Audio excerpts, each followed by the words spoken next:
Okay.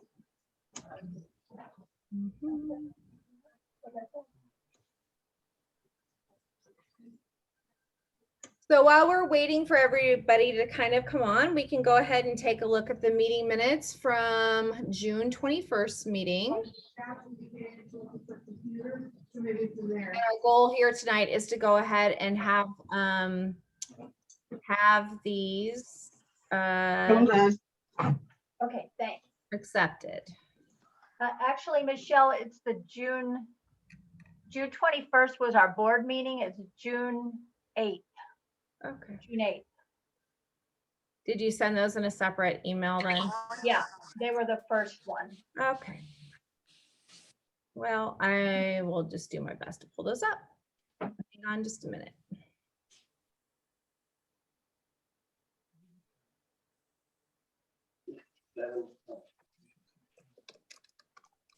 Yay, I believe the lieutenant's on the line. Oh.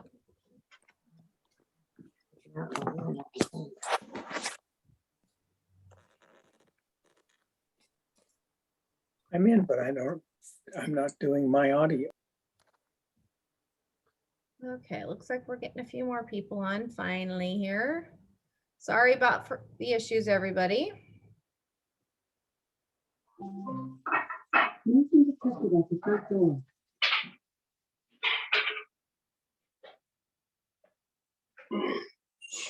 Okay, so can everybody see my screen right now? I've got the membership meeting minutes from June 8th. Yes. Okay, great.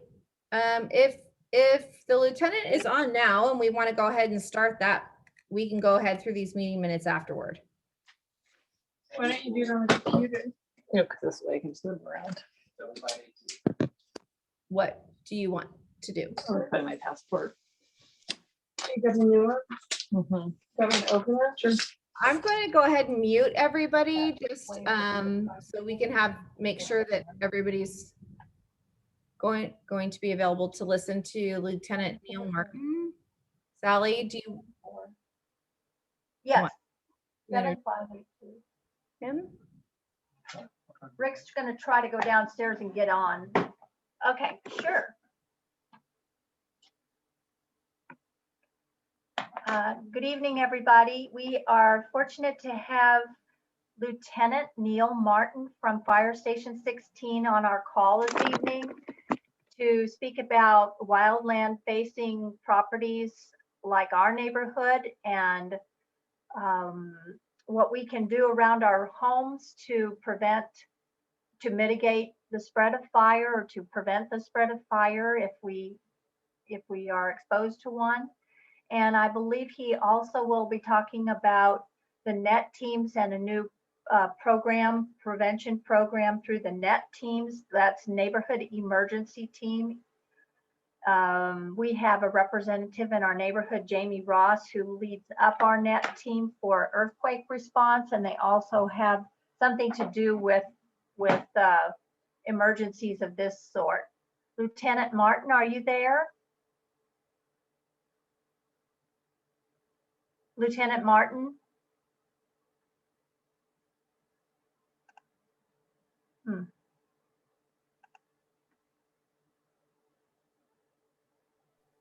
I've asked him to unmute. Okay. I see him here, Station 16. I see him too, but I don't see him. Yeah, he's muted, that's why. Okay, I'm unmuted. Can you guys see me and hear me? We can't see you, but we can definitely hear you. You Thank can't you. see me. You know what? I don't know what's going on because I'm looking at myself, but I don't see you guys. I just see my face. Let's see what we can do here. Well, I'll try to get to my face in there, but if you guys can hear me, I'll just start. Can you guys hear me okay? Yes. Yes, okay. Absolutely. So some of the things I will go over in helping mitigate and what you can do in your own on properties to help mitigate if we do have urban wildland interface situation in our area is really be mindful of your landscaping. And some of the things I'm talking about is just the old brush and duff that you have in the area, you know, your old pine needles and your leaves that so maybe you guys leave them people leave them down for mulching. You want to make sure you rake all of it up and get that all about, because that is all of the flammable materials that we're worried about, you know, and those are the things that can catch on fire easily, especially when they're dry. And so the big issue we have during a wildland is because of the embers that fly around.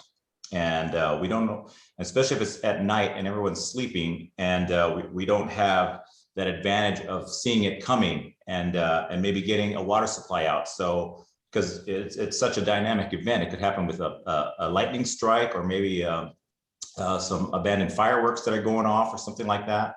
And so be real mindful on our landscaping area about cleaning up, especially the loose duff and old leaves and old pines. Make sure when we get rid of that, make sure you guys have a plan to get rid of it. And if you do have a pile of it, make sure it's not close to your structures. And some of your larger trees, make sure they're pruned at least 6 feet above ground. You want to prune those leaves on your larger coniferous trees. You want to have at least a 6 foot height with your lower branches, just in case you do have a low ground fire. It won't catch on those leaves and spread up those trees and spread. And so we're really trying to mitigate the spread of it. And the things you can do is, like I said, clean up and make sure your areas is spaced up well, and cleaning up your debris, making sure things are well watered and not dried. And if you're someone that is trying to conserve water and not watering your lawn, then let your lawn go dormant, you know, and let it get brown, and then cut it short, you know, and that'll help a little bit as well. But being very mindful of that, especially with people that have cedar shake roofs, those are super dangerous and can be flammable. And so what you want to do is make sure all of your gutter lines don't have brush or dead leaves in them, especially in the summertime. They dry up. We're not so worried about our gutters because, you know, it's not raining, and so we don't notice their overflowings. So sometimes we might miss that, but that is an opportunity that an ember can get on your roof and slide down your roof line and get in a gutter and start smoldering some dead leaves or some old pines, and all of a sudden you have a roof fire. You know, so make sure your gutter lines are clear after the winter, after fall, especially when everything's falling, and make sure you have a plan. If you have a water line, and we all have hose bibs, make sure you have a good working hose. Make sure it's long enough to reach the areas of your yard that could be in trouble. Because if you catch something early on, obviously that's going to be advantageous. And if you can get something early on before we can help you, you know, you're way ahead of the game. So some of those things you can do and be mindful of, but always just, and the mindful is the word I'm using because if you just are mindful of it, you'll think about it, you know, not having your wood pile close to your house. You know, if you have a wood burning fireplace, make sure that's away from the structure, you know. Like I said, make sure our gutter lines are clean and our dead branches are cut off and disposed of. And we are raking up our old bark dust. Make sure the bark dust isn't under your decking if you have wood decking, because bark dust smolders. And sometimes you might take some of your old bark dust and hide it under your deck, but bark dust really smolders and burns slowly. And so it could be under your deck and you won't know it. And then next thing you know, it'll be close to your home. So things of that nature are a really good idea. Like I said, being mindful of it. And just making sure you're keeping aware of our conditions. And if we do have a burn ban, like right now, we obviously are having a burn ban because we're unseasonably dry, especially in our area. And so if that's happening and you notice maybe a neighbor is having a outdoor fire burn, maybe they're not aware of it and you are, you know, and be proactive on that. Like, hey, you know, we have, I don't know if you know that, but we have a burning ban right now, you know, and if you're not comfortable doing it, you can call 911 and we can do a non-emergency run out there to someone's house. We do it all the time and say, hey, we have a burn ban. You have to put your recreational fire out. Right now is just not a good time to burn, and for obvious reasons. And so those are some things that you can be proactive at it if you notice that. But a lot of times your neighbors won't even know that we have a burn ban. Maybe they weren't paying attention or just unaware of it. So it's not a malicious thing. They're just trying to enjoy the summer evening, and they're not aware of it. But right now we do have a burn ban. It's a serious situation. We're pretty dry, and we're unseasonably dry for this early in the year. So we're super concerned about that. And so those are some of the things you can do as a neighborhood. We're kind of watching out for each other. So as far as urban wildfire interface, those are some ideas you guys can take with you. And also we do have a flyer at Station 16. I'll show it to you right here. It's a nice little green flyer that if you guys ever want to come down here and pick one up, we have them available. They're a little handout just with some good ideas on some things you guys can do to help prevent wildfires and strengthen our defense areas and be prepared, because if it does happen and we have to evacuate, that's another huge thing, your evacuation plan. And sometimes knowing if there's a school close by, especially if this is a really far in advance, but if we are in an evacuation stage and there's so much traffic that we can't get out of the city, sometimes staging at a safe place like a school parking lot, that's out in the open is a good place to kind of wait it out before we can get into traffic, something like that, instead of being stuck on the roads. So being mindful of those type of things are a good idea. I'll stop talking right now because I'm sure maybe somebody has a question that I can answer. I will tell you about the NET team. I am not part of the NET team program because I'm a line firefighter. And so we don't really get involved with the NET team. That we have a separate entity within our bureau that works with the NET team network. And so I'm not too educated on all of the goings on with the NET team. But if you are interested in joining, we do have a link on our Portland Fire website that kind of walks you through and gets you to a page where you can volunteer your information, and they can get back to you and get you started in the training if you're interested in that. But if you have any questions for me, I'll be happy to answer. Go ahead, Sally. Okay, we have a question that has surfaced a number of times about homeless camps on our neighborhood periphery, specifically in Forest Park. Right. And how neighbors are concerned about the fires that are burning on the other side of their fences and that type of thing. And what is your advice about what neighbors can do when they are aware of fire that is not managed? Okay, that's a great question. Right now, it's actually probably within the last month, Chief Boone, Sarah Boone, has given us the okay to put out any outside fire, including homeless fires. In the past, the city, under the orders of the city management, we were encouraged to take more of a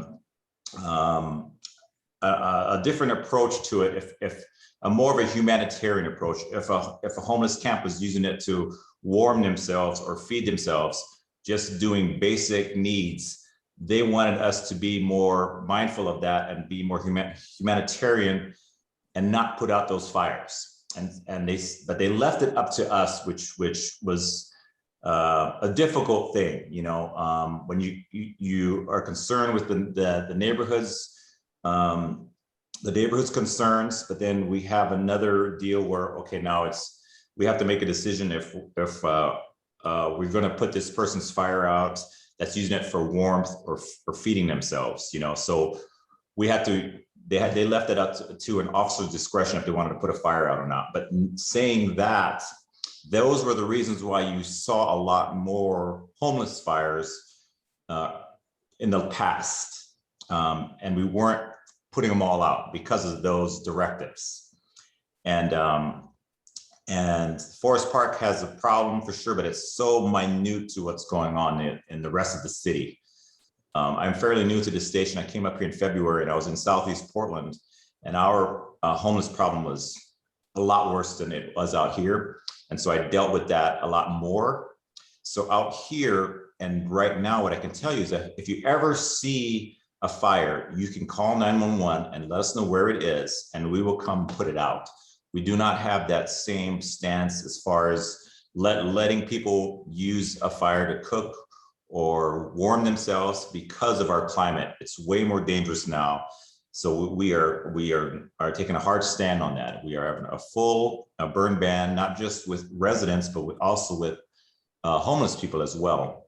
So if you do note, you do see something and you can really get a good location for us, definitely call 911. Let them know it's a non-emergency call, but you do have a homeless camp that you think is unattended. Especially now with the burn ban, you don't even have to use that nomenclature. You can just say there is a homeless fire and here is the location, and we will go out and put it out. As a follow-up, are you proactive about that? Are you scanning for them, or is it up to us to look for them and find them? we don't really, we're not really patrolling. We don't do patrols for that. Because, you know, the homeless people are very hidden, you know, and so, and we have such a big area and doing so many other things that no, that is not one of the things that we do. But if we are driving around and we do see it, most definitely we do put it out. But so yeah, if you do notice something and it's in your neighborhood or close to it, feel free to call us. But no, we do not do patrols on that nature. Thank you. You're welcome.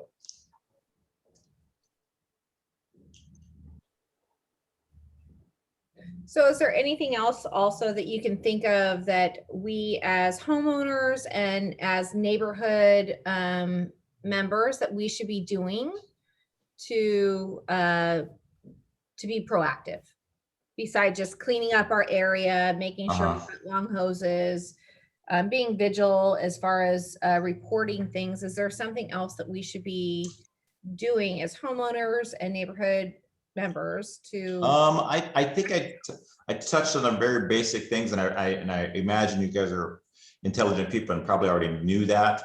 But no, those are the main issues. And but the main thing I want to get across is being just mindful of it. You know, we have so much going on our day-to-day lives. You know, getting our kids to and fro things and running our errands and this and that. So making sure you have that mindset of being mindful of things that could get us, you know, in trouble with those scenarios, you know, as far as, you know, homeless campfires or fireworks, or, you know, people doing backyard burns, you know, just for recreational burns. And so being more mindful of something that we can all make sure that our neighborhood stays safe, you know. And like I said, if you guys are interested in more, we have some information, like some flyers we can hand out, but a lot of it touches on the things that I've mentioned. As far as tips on keeping your landscaping cut back and cleaned up. So I can't really think of anything else that you could be doing as being proactive. As far Quick as question. Oh, sorry. Go ahead. So I understand by listening to you, no fire pits this summer. It's just too dry. Yeah.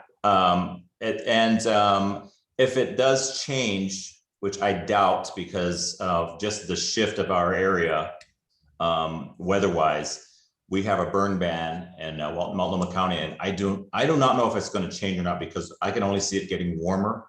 So right now, yeah, we do have a hard-nosed burn ban within our area, unfortunately. Thanks.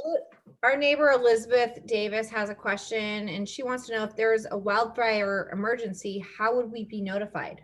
You guys, we have a 911 system that you guys are all set up with on your cell phones as well. It's emergency callback. That it's an automated system that will call you guys on your phones or leave you texts that there is an emergency going on and you need to evacuate. And also just, you know, the normal means of our you know, of television, radio, you know, those kind of things. But yeah, you will be notified for sure. And if it's getting close to us, I think, and we're home, we are definitely going to know that, you know. And we are in such we're so busy right now that we have been requested to help with the wildfires going down in Southern Oregon, and we have such limited resource that we are able to send down because we have such a hard time just covering our city with our stations being filled with summer coming up, and we were pretty low staffed because we went through a hiring freeze a couple years ago. And then now we're trying to play catch up. So we're pretty short on bodies. And so we're having a hard time managing our own stations. So we're not as apt and just available just to send more people to help with the wildfires that are going on in our city. And we also go all over the Western United States to help out when we have wildfires.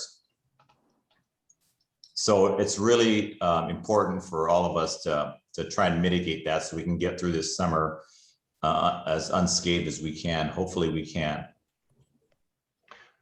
Lieutenant, there was a comment in the chat. One of our neighbors was asking about shared creek beds. And Aaron, if you want to come off mute and kind of clarify your question a little bit. Yeah, go ahead. Sure. Lieutenant Martin, thanks for speaking to all of us. Up here in the hills, we have a lot of watershed and runoffs, and it creates a perfect habitat for undergrowth and fuel. They're usually shared easements. And I wonder if there's any kind of mitigation plan, or if there's anything even less formal that we neighbors who back up on these creeks can do to, you know, remove some of that undergrowth if that's the solution. Yeah, I mean, that's a great question. You know, I know as far as within our department, we don't have that kind of resources and plans to go out and be proactive in doing that. And so most definitely, if you especially with an easement and you share with a neighbor, you guys can get together and get to a plan where, you know, and you can always kind of see how the fire behavior it runs uphill, right? It was starting to run uphill.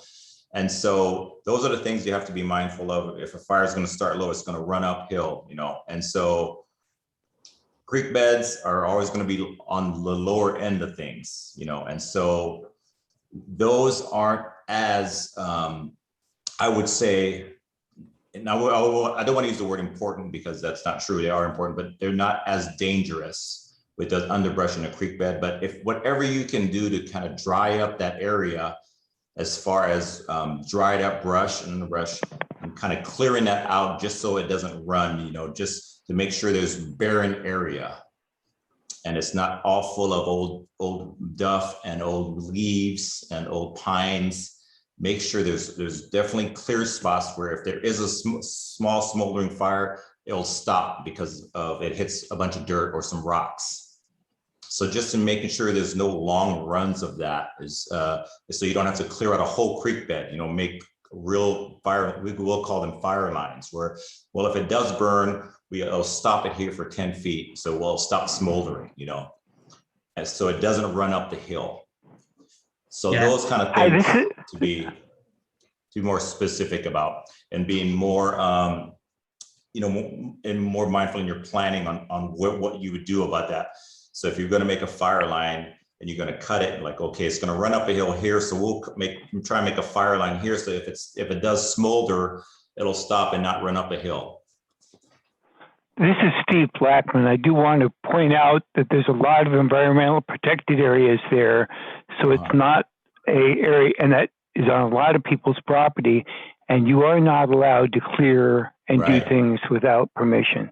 So don't just go out and start clear cutting. Absolutely. That's an absolute great point where I'm just, and hopefully we are talking about your own property and your own easements. That's absolutely correct, Steve. Thank you both. And hopefully, you know, the parks and the people that do service that area are aware of those situations, you know, because they more than anybody, that department, you know, wants to make sure that Forest Park area is as safe as it can be. So I know they do some maintenance, a lot of planned maintenance that they go out and look at. And so they should be definitely aware of those areas. But yeah, don't take it onto yourself if it's not your property and it is an environmental safe area. Don't take that on as your responsibility. Go ahead, anybody else? Sally, you're muted. Sally, you're muted. Yeah. Oh, yeah. Okay. Last summer when we were having that pretty dangerous time with all the smoke and everything, I wondered if wetting down our property around the house would prevent fire from creeping up if it did start. Does wetting your property down around the base of the house help at all? Absolutely, absolutely. And it does help when you do have a smoldering type of fire, you know. But if you did that proactively without seeing a fire and you just seeing smoke, excuse me, that's almost, I would say, almost a waste of time, because you don't know if it's too far away and the water might dry up, you know. But if you could leave a sprinkler running, you know, that's also helpful as well. And it does conserve water too, those sprinkler systems at the edge of your property. Very helpful.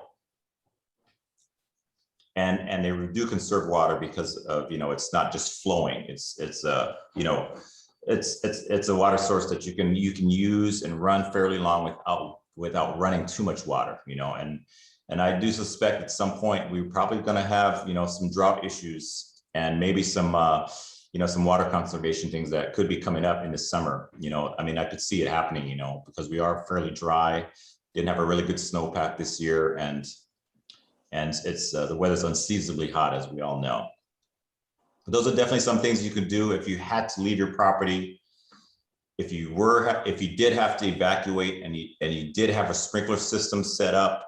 If not, buy some sprinklers that you could use with your hose bibs out there, and strategically put them around to protect your exterior area of your house, and leave those sprinklers running if you did have to evacuate. That's an absolutely, you know, a tactic that is used very often.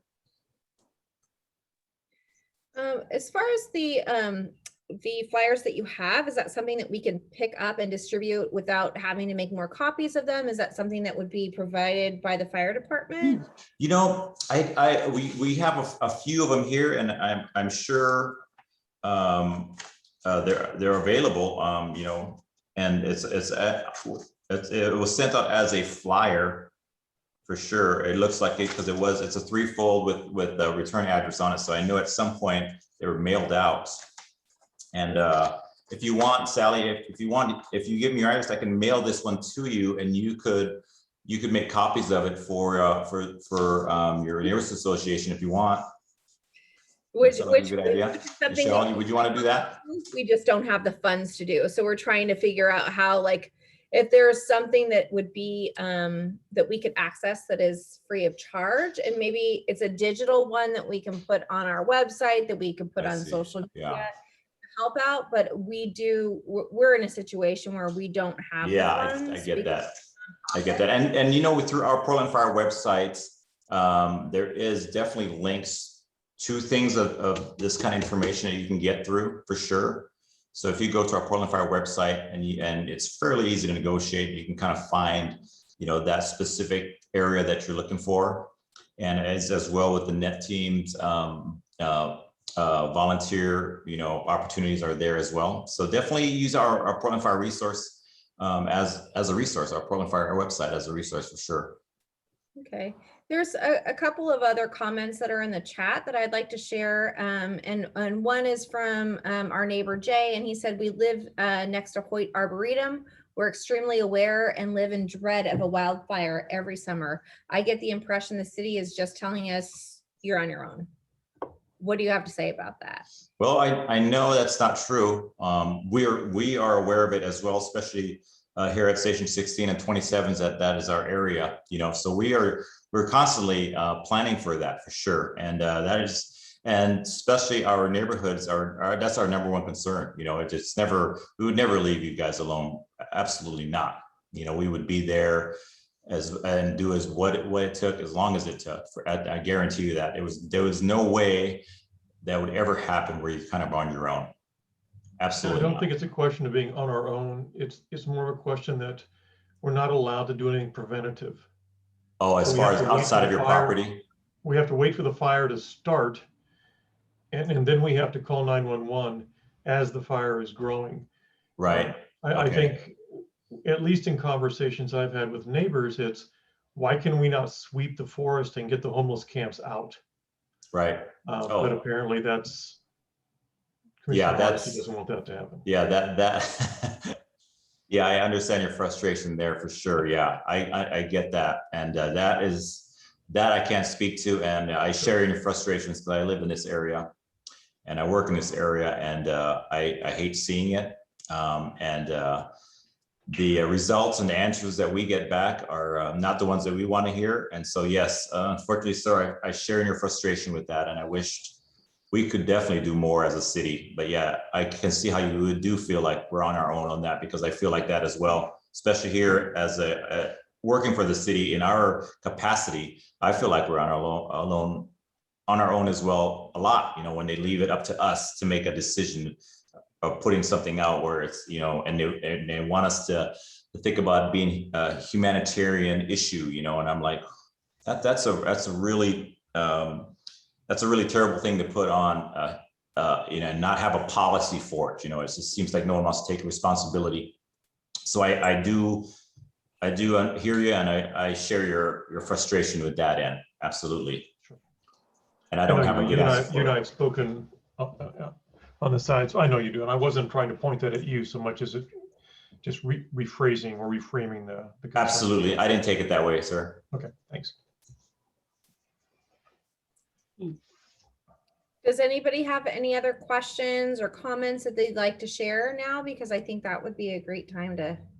One suggestion, Raquel, if you could capture the links that the Super Harringtons put in the chat, and we can put those onto our website, that'd probably be a wonderful thing. Okay, we'll do that. Thank So you. in the chat box, we asked a question about fireworks. What is the fire department's approach if we're hearing fireworks knowing there's a ban? That is another great question. Unfortunately, because of the way our climate is now, we have this firework bans, and we're banning the sale of fireworks. But as far as enforcing that, that's a whole different story. Because obviously we're not the police, and the police are not going to go out and arrest anybody for doing fireworks. So all we can do is tell people to stop because of the ban. But as far as enforcing it, unfortunately, honestly, there's no teeth to it. If somebody wanted to do it, they wouldn't get arrested just because of how busy they are. I mean, there's a lot of crime worse than that that's not getting dealt with. So we are really trying to stroke on the just the responsibility end of everyone's being responsible, and taking care of our own area. And so unfortunately, that's all we could do is we're just strongly encouraging not to use your fireworks. But if you do see something, you'd be more than welcome to call 911, and we would run out there and we would be people that will convey that message to them, and not you. But that's the best answer I can give you, unfortunately. Thank you. Thanks for your response. Yeah. Okay, well, I'll let you guys finish your meeting, and thanks for inviting me, and I hope I was helpful. Yes, absolutely. Thank you so much. All Thank right. you, Lieutenant Martin. Thank you. So I just want to say again, thank you so much, everybody, for showing up. I know that there was a lot of technical difficulty getting people on, and unfortunately, we only have 16 participants, and I know that we were expecting and hoping for a lot more tonight. Rick and Sally and a lot of people have put some time and energy into this, and Dave, so thank you.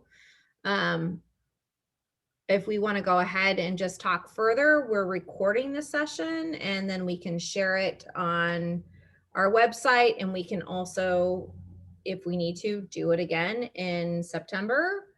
I don't know, what are your thoughts, everybody?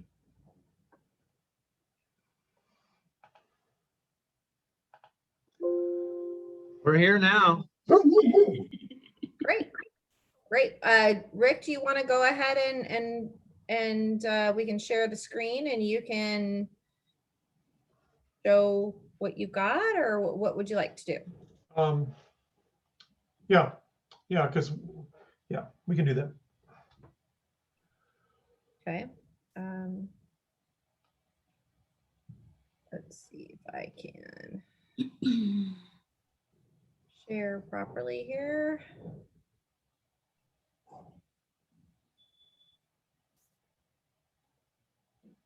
Just give me 1 second here.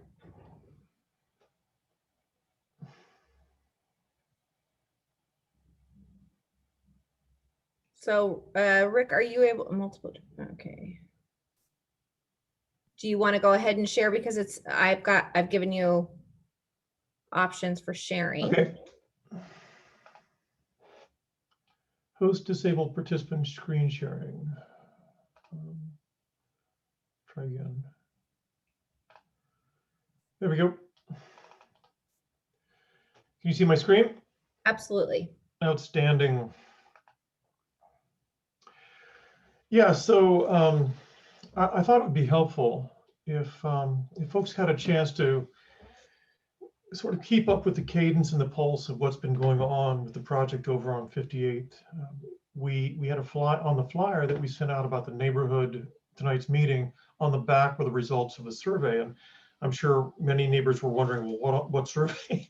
The survey was focused on the west side of the neighborhood, primarily because they're the ones most affected by the traffic, et cetera, et cetera. So what this is intended to do is to offer an update, just so the neighborhood across the board better understanding what's going on. And if they have questions, if they want to have a copy of this, I'll put my email address in the chat when we're finished, and you're more than welcome to reach out.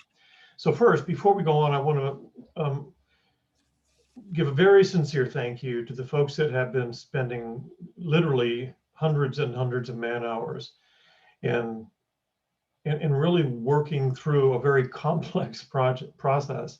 John Kingery, Stephanie Yao, Lillian Malik, Liz, the incredible Liz Davis, Andy Hatch, and then Crystal Carmona.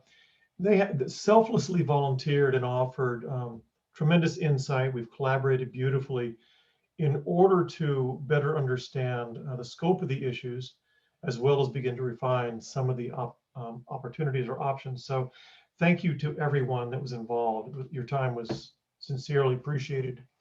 As context, for those of you who have not been directly involved in this process, there were two factors that really began to create momentum around this. One was the increased rate of development along 58. And the second was basically endemic cut-through traffic coming up Canyon Court and then coming from Forest Heights as well as from Washington County, using primarily 57th, 58th as a cut-through in order to get to 26. So the consequence is that congestion, the speed of traffic, et cetera, are making things unsafe and really affecting the quality of life in the neighborhood. Based on that nucleus of folks I shared formed a task force.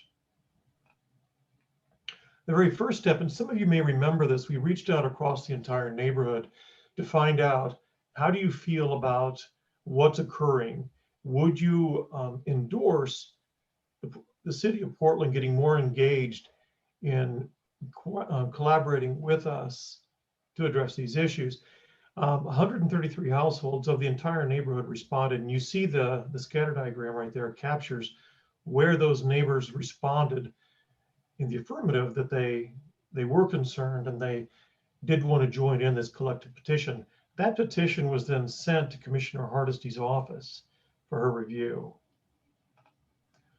So once that occurred, this will give you a sense for what this task force pardon me, has been up to. We've had extensive conversations with PBOT, Portland Fire, Portland Public Schools, Safe Routes to School. We've had conversations with the traffic engineer. We work with PBOT to generate a traffic volume study. We have spoken with a number of neighborhoods to find out what impact is density and declining infrastructure having on your neighborhoods, and how are you mitigating it. We've worked with Neighbors West Northwest, as well as recently reaching out to Northwest neighbors. And we continue to work with the developer. Some of you who were involved in our most recent neighborhood meeting were aware that we'd had a conversation with Commissioner Hardesty. What you may not be aware of is the task force had actually spoken with her at length 2 weeks before. After the subsequent meeting, the one that many of you were engaged with, we were told to work with her staff member, Derek Bailey. I did. I followed up with him, and he then told me that according to Commissioner Hardesty, our issues, our concerns were not a priority. Well, so subsequently, we then have surveyed the neighborhood because he was asking, well, what are your concerns? If you had to prioritize those concerns in your approaches, what are they? That was the genesis for this survey. The map to your right is intended to give everybody context, where the development is happening. The pinch point right here around the Odyssey School is 58th and Montgomery intersect. Okay, and this is one of the visuals we actually used with Commissioner Hardesty. So the first question then that was in the survey was, well, what are your concerns? We had 80 respondents of the people we reached out to on the western side of the neighborhood. And interestingly, you find out, well, so safety is a primary concern, obviously. But then as you begin to look at congestion, well, the sum total of those two is actually quite high. If you look at parking, well, the sum total is actually quite high. Same with speed. So it's not as though the points of view are radically different. It's, I believe, these issues are falling under a general umbrella of safety and they're being expressed differently. To me, though, the beautiful thing that came out of this was we had 80 neighbors just on the eastern side of the neighborhood engage in the survey and express a point of view.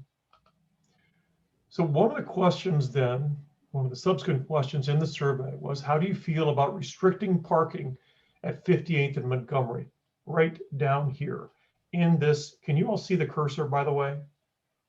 We can. Maybe you can make this your screen bigger by chance by just clicking like on that, like that. Is that bigger? It's about the same. It looks perfect on my screen. Okay. Well, there we go. We're going to take you then, Steve. Thank you.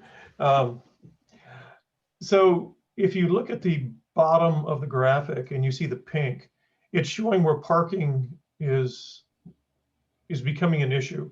As you begin to go up at the bend of 58th, you see where the real serious congestion occurs. So one of the approaches in, or one of the recommendations that the task force has been working with, is eliminating parking, on-street parking on the west side of the street, on the left side of the street. Okay, but more on that in a second. So here are the respondents of the 80 people who participated. 83% said, yeah, they wanted to restrict the on-street parking. So, okay, that's a significant majority.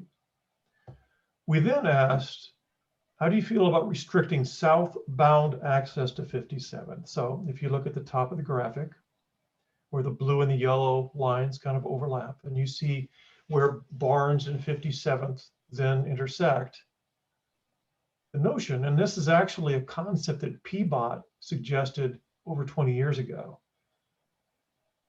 The suggestion was to limit southbound access to 57th. You'd still have northbound exit off of 57th, but it would limit southbound access.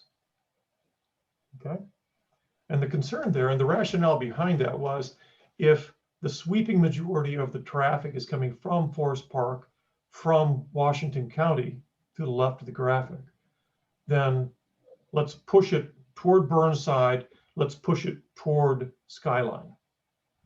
Okay, that's the rationale. So then respondents, interestingly,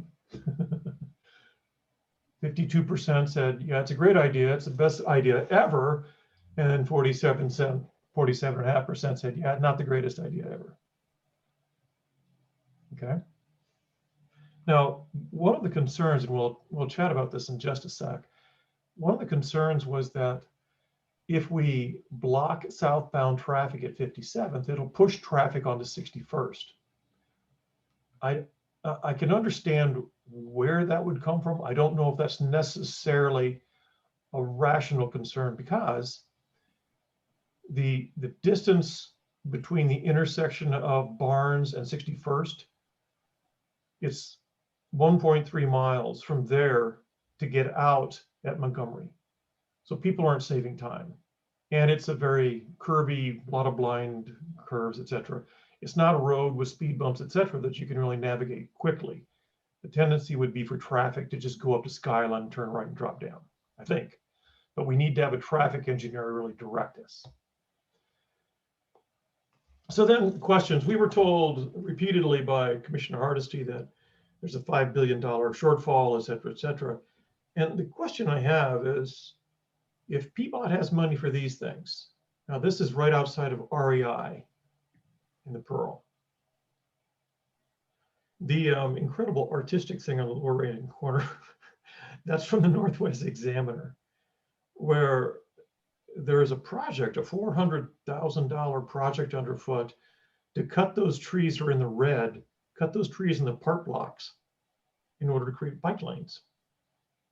It would eliminate all the parking on that street in order to create a bike lane. So I'll let you all germinate on that one. Here are some of the questions that the survey brought up. Are the improvements, I have to, how can I move that? Okay, how are the improvements the developer's responsibility? Sort of, and that actually is the answer, sort of. So they are responsible for putting money in a fund which addresses infrastructure. In the case of this developer, he will do exactly what he did in the previous development, and he's going to create curbing and a sidewalk outside of the development. The developers are not responsible for making street improvements. That becomes a Portland thing. Shouldn't the city provide needed improvements? The rational answer is yes. But as we heard from Commissioner Hardesty, they don't prioritize this particular street and our traffic concerns, et cetera, as pressing. So we then need to engage city in order to reform that point of view. The impact of limiting southbound traffic on 57th. The concerns inside the survey were broad here. Some people who live at the intersection of 57th and Taylor and 57th and Salmon very much wanted that traffic eliminated. Others were concerned that traffic would move up 61st and then either up Taylor or up Salmon. And again, I don't know, I don't have the professional knowledge to really know if that's true. A traffic engineer could inform us better. Ultimately, I believe what we need to do is get as much traffic flowing up Barnes, either directly onto Burnside or to Skyline to get out of the western part of the neighborhood. What is the developer willing to do? Initial sketches that the developer proposed had no on-site or inside of the development parking. And what he's done, he's created 9 additional spots for parking within the complex, which means there are probably going to be 7 or 8 cars that are pushed to the street. The concern, though, is the house, the small house to the immediate north of the development, as well as the duplex to the immediate south, have a number of cars that park there. Once this development goes up, their parking slots are going to go away. So the question then is, where are those people going to park? He doesn't have an answer for that, but what he's also willing to do, though, so on the one hand, goodness, he is minimizing the on-street parking. Secondly, he's also offered to put a pork chop at the north end of their development. It's a traffic calming device. So, you know, the curb would basically round and jut into the street to necessarily slow traffic down. What was that called? I'm sorry, what did you say? It was called a pork chop? That's not the scientific name. I'm like, wait, what is that? I'm like trying to visualize. Actually, if you Google it, use the Google machine and look traffic calming pork chop, surprisingly, it's actually in there. Perfect. Yeah. So In the immediate run, things you can do is get very involved with this task force, because we could really use the neighborhood support. Secondly, is to begin to reach out to Mayor Wheeler, and Timothy Becker is on his staff. This is me being maybe a little Machiavellian, but Sally knows I can go there. Wheeler is facing a recall. I think the last thing that he wants to do is offend neighborhoods. So if we're reaching out to Wheeler, my belief is the probability exists that he'll begin to pressure Cardistry to be more responsive. Don't know. It's an angle. But I think we need to really make our voice heard. So I'll stop jabbering here. People are chatting or messaging in the chat. Let's see, what do we have? Michelle, do you see it? Because my screen is too big. Yeah, it says, is there a quality level for the patching of the street that the developers can be held to? With so much development, the street is a quilt. Yeah. Yeah, I don't know the answer to that question. I can find out. Marvelous question. I don't know. I'll stop sharing in just a second. And here we go. This is my email address. If any of you would like this deck, I'd be more than glad to share it with you. If you'd like to become, more involved in the task force, that'd be lovely. Love to have you. Yeah. And I'll stop jabbering. Thank you all. Thank you so much, Rick. And I think, Raquel, this is something that once we get this video, this recording of the meeting, we can put that up on our website, correct? Yes. And then also we can provide any information, like notes and information on the website, and provide it for everybody as well on social media. Sally, go ahead. You're muted though.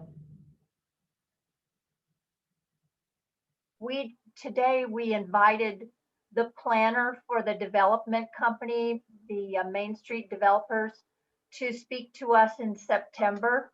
And the reason we asked him that is because we thought if we had a nice turnout in September for our meeting, we could sort of hold his feet to the ground about getting as much parking on site as we can to get the cars off the street. So I just want to let you know that we extended an invitation today from the task force to Mark Dane, who is the planner for Main Street development. Did he respond or just? Not yet. Okay, cool. Does anybody have any other things to add? I thank you so much, Rick, for this great presentation. And I'm sorry we had so many issues getting people on tonight, because I know that there was a lot of effort to get people here. So we put in the chat, it again, great information shared. As neighborhood walkers, it would be nice to look at how can we improve the safety with having more sidewalks along 58th.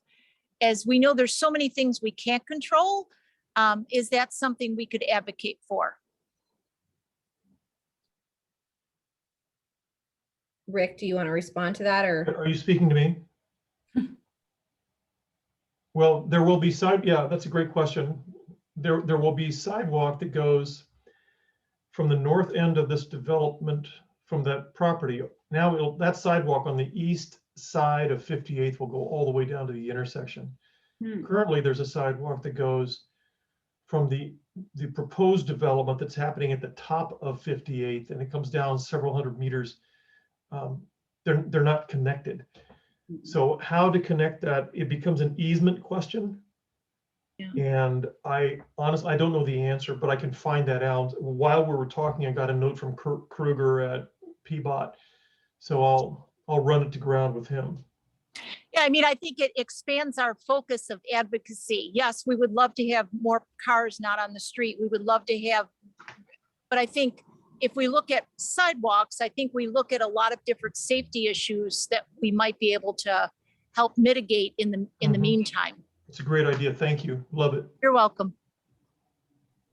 I think that's one of the things that I responded to in the in the survey, and I'd love to see like bike lanes and just more pedestrian options, because I think that's really one of the benefits of COVID is that we see our neighbors walking the streets way more than we ever did before, families and people walking their dogs and riding their bikes. And that would be, of course, amazing. And I know that SDC charges that developers are required to pay, and home builders are required to pay, are supposed to go toward those, parks and the development of sidewalks. So I don't know what that looks like for this development at all, but I know, like you said, Is it? I'm unmuted. okay. Yeah, so like at the top of the street, I know that they've had to build their sidewalks, preparing for the development going on there, but it would be really nice to know what Main Street development's going to do besides just sidewalks, if anything. Sally? Yeah, I just wanted to say that the only thing they're required to do is right in front of the property. They will not have to do anything more than that, and they probably won't. Yeah.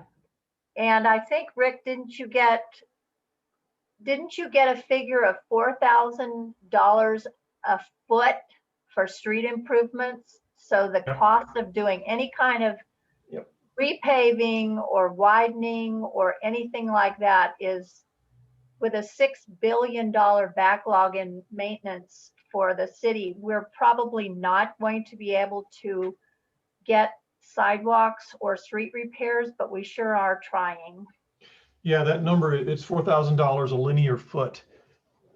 I don't know what it costs, and this is another Kirk Kruger question, to just repave it, to put a new coating of asphalt to cover the seams and all that kind of stuff. Don't know.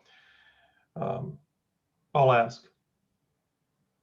What was the response to the, and maybe you went over this and I just went over my head, Rick, about what people are willing to contribute for these improvements in our neighborhood? Yeah, I think Hugh's trying to give us a high five. I think he's got a question. Yeah, I do. I do. I'm sorry, Michelle, ask your question one more time, please. Oh, my question was just, what was the neighborhood response about contributing dollars toward these improvements? Yeah, it kind of ranged. On the one hand, people said, I'm on a fixed income. We already pay very high taxes. Some people, and it was not a plurality, but a good group of people were saying, I mean, fundamentally, I resent the fact that I pay high taxes and then have to bear the responsibility for mitigating a city of Portland policy snafu. A large number of people said yes. A number of people were saying yes for sidewalks. The no's were always qualified. When they would say no, it was I'm on a fixed income, or they're not just going to randomly throw money at a problem. They want to know what it's going to be used for. Right. Yeah. Hugh, did you want to respond? You had a question?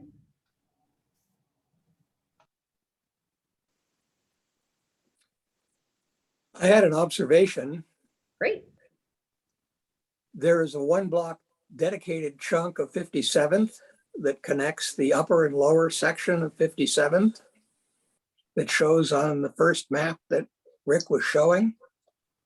And if that were to be developed, you wouldn't need to block 57th at the top, because there would be 2 routes down to Skyline, 57th and 58th. Nobody wants to do the 150-degree hairpin from Salmon to, well, from Salmon to whatever it is that goes the other way there on that gravel road. Yeah, Main to Street. get to 57th.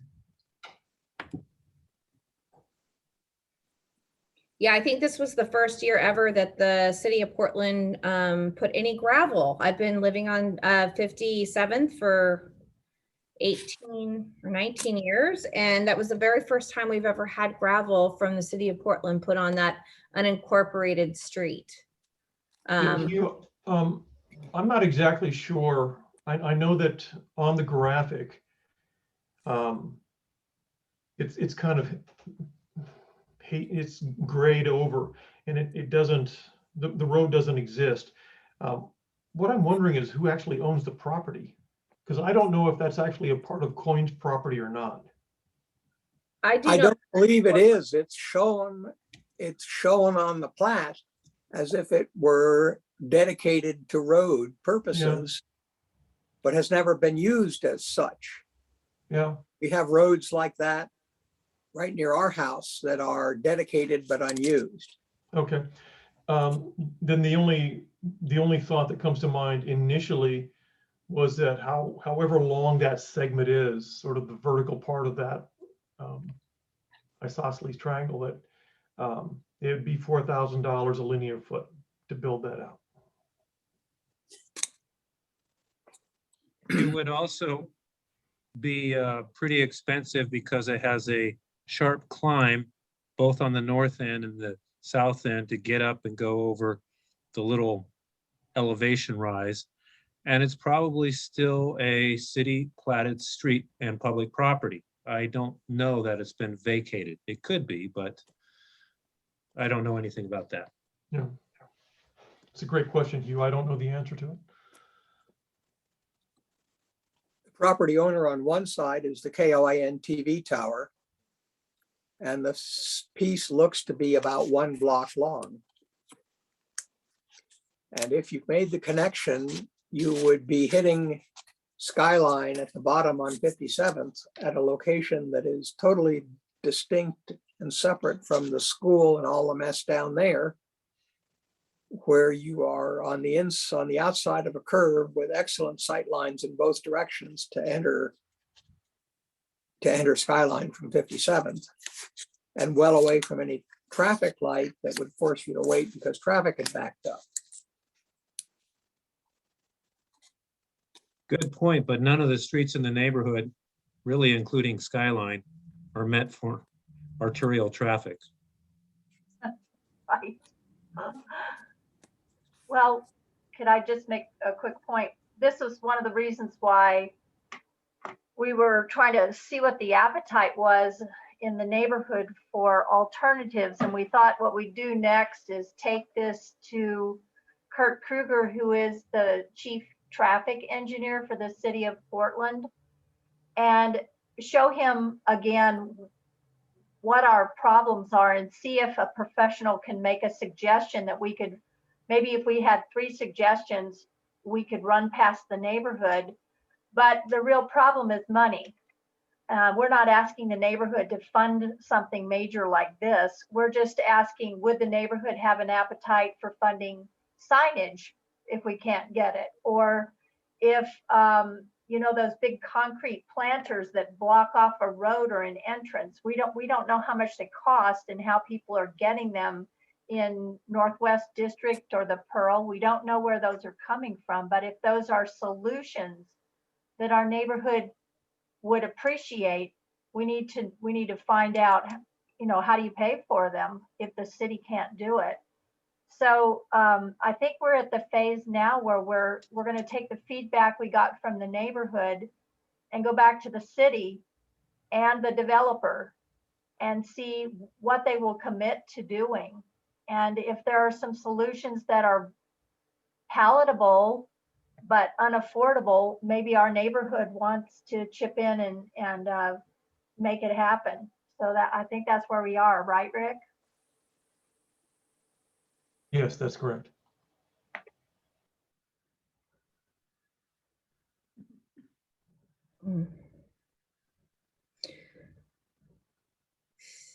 I think it's like, oh God, it's just, you know, we've all been in this most of us have been in this neighborhood for a very long time. And these are the same issues that were problematic 20 years ago. And it's only getting worse. And it's just interesting to see that we're still at the same impasse. If I recall, and I think there's been some other emails about this that have gone back and forth about just, there was ideas about blocking off, you know, traffic onto 57th, you know, 20 years ago, and there was no actual decision that could be made back then. And it looks like we're still at the same impasse of like, 52% and 47, or 48% or whatever it was on each side of that. It's very interesting. Does anybody else have any comments or questions, or Raquel? I had like a thought recently, since school is going to be starting back up again, that's going to add to the congestion on that whole intersection down there. Has Odyssey come up with any solutions potentially on the drop off and pickup process? I have never seen it personally, so I don't know what they already have in place, but maybe some kind of roundabout, how they pick up, just to take some of that traffic off the street. I don't know. Would you talk to that as well as what you guys did with safe routes, please? Yeah, I can speak to that a little bit, Raquel. Okay. So I've taken kind of the lead of being Stephanie Yao and I are both Odyssey parents and obviously neighborhood parents. So we've kind of taken the lead of being the Odyssey liaisons. So we had started to work when we went back to hybrid model. We had a fantastic principal who was willing to work with us and talk about all of these different ideas, and Stephanie and I had plenty of them about how to do drop off. And lo and behold, we had a really fantastic principal, and guess what? PPS moved her to a new school. Of course. So yeah, so like the other city areas, the PPS also likes to do these things. So we are waiting to meet with our new principal. She is brand new, has never been a principal before. Stephanie and I are planning on waiting until she is in place, but maybe beginning of August, meet with her and discuss how we can do that. We had implemented a better drop-off system during hybrid, and it worked because parents couldn't go in the school. So COVID had the silver lining of saying you need to just let your kids out of the car, and some parents were apprehensive, but they got it, and we volunteered to get kids out of the cars, and it worked. So we're gonna have to figure out something, and we've come up with several ideas of even having like parents have a drop off at the Starbucks extension parking lot, and then we have a walking area. None of it is fantastic. It's just like all of this. There's no perfect answer, but just so you know, Stephanie and I are working on this and working on the safety aspect from Odyssey, because I've said it myself, like I won't even let my kids walk to school, and we live a quarter mile from school. It's ridiculous. Just because it's not safe. So it is very concerning, and we will continue to work on it, and I will report back to the group to let you know what we come up with.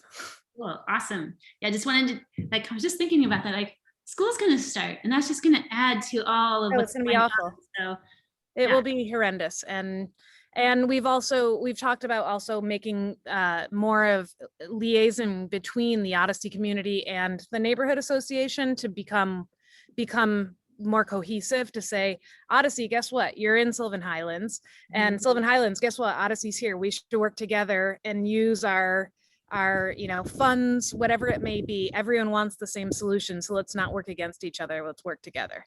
Awesome. So hopefully we will continue that, and it will be good. It's just hard to wrap our heads around it right now. But thank you for being proactive and reaching out, both as a parent and a neighbor. That's really refreshing. I'm very proud. Thank you. Oh, you're welcome. Yeah, there are a few of us, and I think as more neighborhood people start to attend Odyssey, it'll become more of there will be more parent involvement for sure. But you're welcome. It is a concern of ours. Yeah, I think even if we could implement that blinking solar stoplight there at the corner, just that Montgomery 58 intersection is just Yes. very So, scary. so one of the things that they are talking about, so Safe Routes has actually committed to installing 2 new bumps around the curve at Southwest Canyon because people come speeding around Southwest Canyon. So that's south of the school. We had them 2 years ago, pre-COVID, which feels like 17 years ago. We had them come out and they repainted the crosswalks at that actual 3-way intersection. The part that is that we're unable to resolve is that the 58th headed south, that stop sign is way back from many of the sight lines. So those people have to slide up in order to see around. And there's always people coming from Montgomery sliding onto Southwest Canyon. So yes, there needs to be awareness. Stephanie and I have talked both with Safe Routes, so Safe Routes is a PPS group that works in collaboration with PBOT. So they are all on board. There was a fantastic group that Stephanie and I met with earlier this spring, and we are going to continue to meet with them once we know who our new principal is. And they said that both PPS and PBOT, if they could both give money, so they're already slated for the speed bumps, but the PPS end was saying, why don't we get one of those solar crosswalk things? That's, we have the money, we can do that. So I think there was a question of who, when, how much, and they were kind of discussing it on the back end. So Stephanie and I will follow up with them and see what else we can get. But they recognize what our issues are, and they know from the school front how dangerous it is. The issue there though is that they only have jurisdiction over the 100 meters in front of school. They can't deal with the issues of the developer farther up on 58th. Correct. And am I correct in remembering that like solar stop sign situation was like $2,500 each? That's a good question. I have no idea. Okay, I did tell me 2,500 or 25,000. I don't know. I did a quick. I think they were 2,500. I just researched it like, I don't know, a year ago or something, just out of curiosity. So I'm just like, that's a pretty nominal improvement, like cost for an improvement in that intersection. For sure. Yeah. So we'll follow up with them. I will report back to you guys after Stephanie and I are able to get everyone moving again. It seemed like everyone just took a big old hiccup after we found out the principal was leaving. Isn't that the truth? Always, once you get a good principal, they move them on to somewhere else. Yeah. Well, it's either that or they change your school boundaries. It's always some drama. Yeah, so I will report back. Awesome. Thank you for the update. That's really, really helpful for the rest of us too, Liz.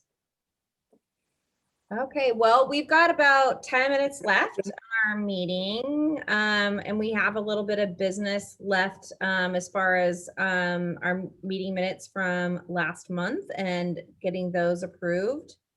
What else do we have, Sally? You have to unmute. Yeah. We have a treasurer's report we need from Dave, and we need to talk about fundraising, and I need to share why we need fundraising. Dave will probably share why we need fundraising, and a September ice cream social September 18th. Great. So do you want to start, or do you want me to, or? How about Dave gives a treasury report so we know what we have, because. Okay. We, as of the July statement this month, we have $4,517.02 in our bank account at Wells Fargo. The median fund that's been dedicated specifically for the planted median on Skyline has $1,117.55. And so it's almost a quarter of what we have in the bank. Any questions? No, I think that's, I didn't realize that. I think we had that much in our coffers. So that's excellent news, because we have had some funds that need to go out. So that would be awesome to take care of that. Well, years ago, there was a Millennium Fund, and that was about 2,000 or 3,000. I'd have to look it up. and that got rolled into the same account. That's why it's a little bit more than expected. Go ahead and talk, Sally. Okay, I don't know how much anybody realizes what's going out and what's being required of our treasury, but we have not had a fundraiser since Mike Sublett was president and leaving. So that was around the year 2000. We have not had a fundraiser in 20 years or more than 20 years. And I just want everybody to know it's costing us about $50 per meeting to make enough flyers to cover the neighborhood. And we get billed also for from the median fund for watering by Aubrey Russell, who's the guy who put in the flower beds on the overpass and has helped us get our medium flower bed in. He waters during the dry times of the year. So he's watering weekly right now. And I think that bill was around $60 just recently. So we have some ongoing expenses, also including the solve cleanup. We were reimbursed $100 by the Solve organization for our expenses, which is double what they normally grant. So they normally only pay $50 back to a neighborhood. But just to let you know, it cost us $218 to put on that event, including the cost of renting a dumpster for $118, plus the signs, plus, you know, everything that went into it. So right now, a number of expenses have not been reimbursed, and we need them reimbursed. The Canuvin family needs them reimbursed. But I'm mentioning that it's high time for a neighborhood fundraiser. And Michelle had a good idea, or had an idea that she would like to propose about how we might do it. And Michelle, would you be willing to share your thoughts on that? Yeah, of course. You know, when my kids were at Chapman Elementary School, I was very involved in fundraising through that. And I think there are some really simple ways that we can incorporate those fundraising events into our neighborhood association by talking to, it's something that I'm happy to do, is just talk to the local businesses in Sylvan Highlands and maybe up near QFC, you know, and talk to those businesses and see if we could do a few different weekend events or weekday events where if our neighborhood participates in eating at the Pizza or at Pizzicato, or with Starbucks, where they would provide, like, maybe it's 10% or 5% or 15%, whatever the percentage is that they're willing to do, back to our neighborhood association. And that's something that we could, you know, easily just advertise and get people to come to these different neighborhood places. And it brings business to our local community, and it also brings money to our neighborhood association. So I would love to know if anybody else has any ideas about fundraising, but that's kind of one of the easiest ways that we can do, is partnering with the other businesses that are right here in our community that we're already going to. But I think that's an easy no-brainer kind of way to go. And if anybody else has any other ideas that we can kind of tap into and run with, I'm happy to kind of be a fundraiser chair on that, because it's kind of in my wheelhouse. I've had experience with it. So anybody else have any other ideas that they want to add, or any thoughts on that, on that proposal? I guess it's a win. We'll go for it. It's good and it's simple. So yes. Yeah, I think it's just one of those super easy things that even if we like put together, you know, like this month, it's going to be Pizzicato, you know, on like the third Wednesday or the second Wednesday of the month or something. And then the next month, it's going to be Starbucks. And then we can just advertise around those days to say whatever, whatever those businesses are willing to give back to Sylvan Highlands. And I don't see why they wouldn't. I mean, it's a win for them, and we can help advertise for them on our, on our website, on Facebook, and all of the other socials that are out there. And we can just partnership with our other neighborhood businesses. That's kind of my thought process. I think that's an easy way to go about it. All right. Well, I would like to say that we are so lucky to have Raquel Lenker, who is on your screen tonight. She's just incredibly responsive and handling our website administration. And she's fun and she makes it fun. So please tune into our website, because when we start doing something like this, she'll be the one making it visible. And again, Raquel, thanks so much for all that you do for our neighborhood. You're so professional and you make us look good. Oh, you're welcome, Sally. If we were to hang out privately, though, you would probably see a more fun side of me. Well, Michelle, I know that we're down approximately $500 that we are shouldering right now. And so I know that if this $1,000, $1,100 in the treasury is designated for the median, and we have a total of $4,500, that's really $3,400 minus $500 is, we don't have as much money as we think we do. So you have enough to make sure you get paid. That's all I'm saying. Well, that too, but if we put on an ice cream social in September for the neighborhood, everything we do costs money. That, even the fun stuff and the work stuff, it all costs money. So it'd be helpful if we could beef up our coffers a little bit. Absolutely. Thank you, Dave. Okay, so let's go ahead Absolutely. and let's take a look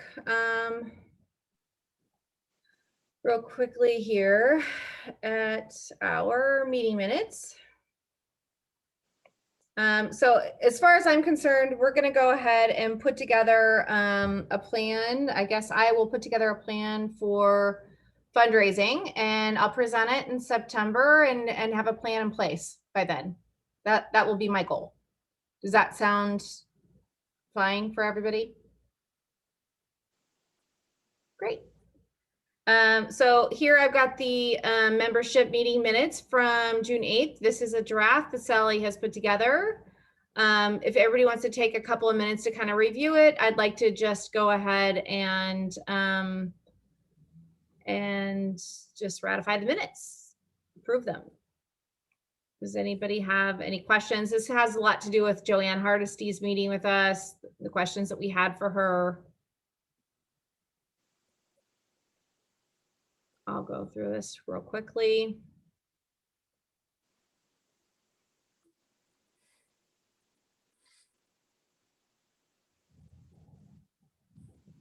Anybody have any questions or comments about anything that they're seeing here?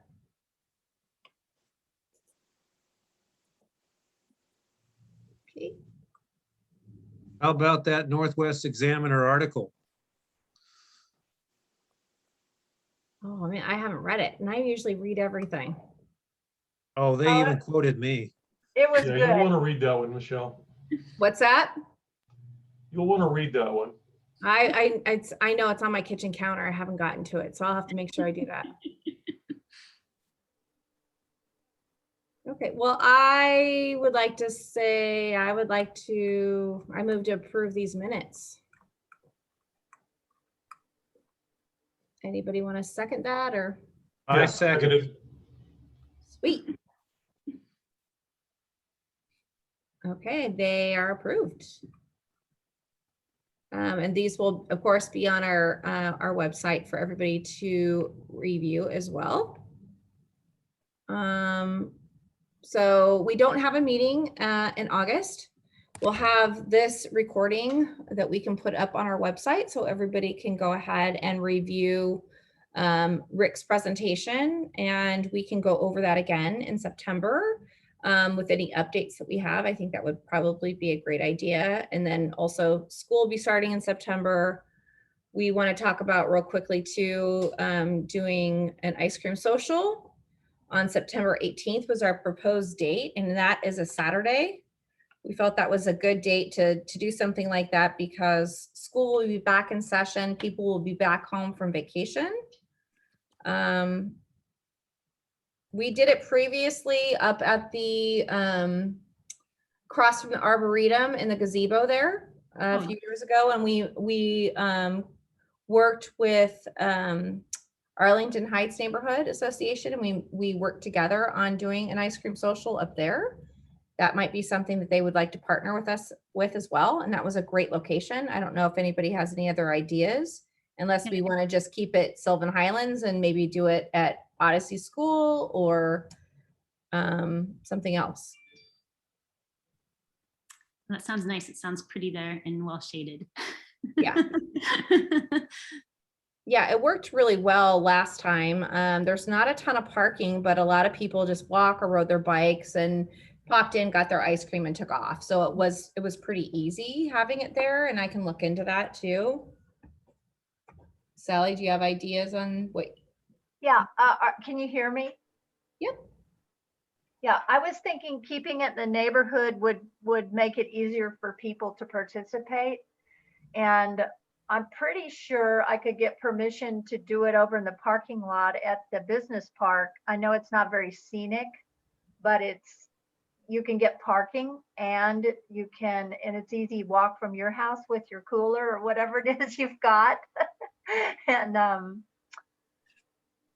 I was thinking inside the neighborhood, although I love that gazebo. The parking is minor over there. It would be hard on a Saturday particularly. Well, we did it before and it was not a problem, but I don't know. Like if that seems like that's too big of a, I mean, it was just it's a really nice area, but we could look at both options for sure. I like the Liz option wants of to Odyssey host School us at too. our pool. What was that? I said maybe Liz wants to host us at her pool. I liked the idea of the Odyssey School too. So. And that might be a way to also incorporate the Odyssey School parents and their families and stuff like that. That could be another way of just kind of bringing the two communities together. Yeah. So, okay, well, that's something I guess we're gonna have to figure out when we don't have a meeting in August, to try and maybe we can do it like a board meeting or something in August instead of a membership meeting or something, and just pull it together. Yeah. Okay, anybody else have any other comments, questions, or? Did Arlen Sheldrake get on the call tonight? I didn't see anybody. I didn't see him. Okay, he wanted to give a presentation about the zoo train. Well, we can reach out to him, I guess, and see if we can get him to attend in September. Okay. It looks like our next meeting would be September 14th. That'll be the second Tuesday in September. Mm-hmm.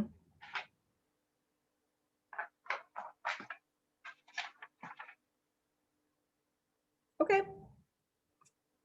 So also then, did we go ahead and make a decision that we're going to get you guys paid for Solve and flyers and that sort of thing? Because I'm all on board with that. I hope so. Yeah, I'd love to. Great. What do we need to do to make that happen? Sorry, I'm just typing. Dave would have to do it. I think there has to be a motion. Receipts. I do have one, Sally. I was just writing a check. So Yeah, we've given all the receipts except for the one for the most recent expenditure for this meeting. Everything else we've given you. okay. Great. Okay, so Sally and Rick are going to get reimbursed for their expenses from Solve and flyers and everything else that they've been doing. So let's go ahead and make sure that that happens. And then the 14th is our next meeting in September. We're going to try and plan for this 18th for our ice cream social. So that sounds like something we'll have to probably do offline and make plans for that. Yep. Okay, I'm on board for that. Thank you. Thanks, everybody. Good night. Good night. Thanks for attending and presenting. Thank you.